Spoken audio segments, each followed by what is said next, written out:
vítám vás v slunečné kuchyni. Dneska se připravíme kokosové kuličky.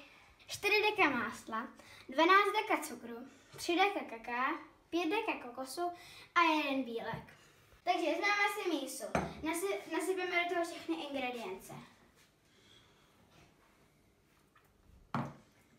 Mňam, cukr.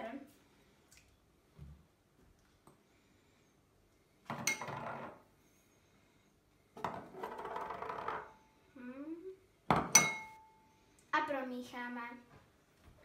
Budeme to promíchávat, až bude z toho prostě těsto, z kterého to budeme moc dělat. Když to budete mít řídké, tak přidáme ještě trošku kokosu. A promícháme. Máme tady pomocníka, co se teďka vzbudil. Dáme to do kuličky a budete mít od toho potom prsty takové. Mňam, je to dobré. A i chutná to dobře.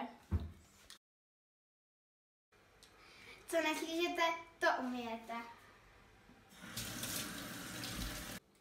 Babička nám máme nádobí a my budeme proznět v ledničce.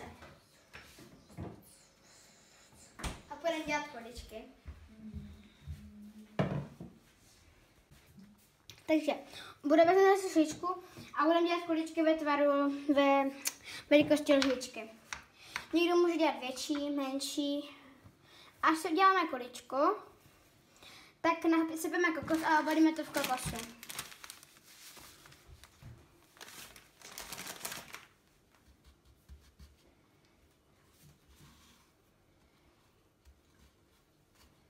A dáme to do košíčku.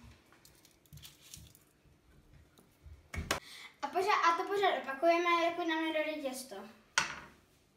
A nebo dokud nepřijde brácha a neudělá si kuličku sám.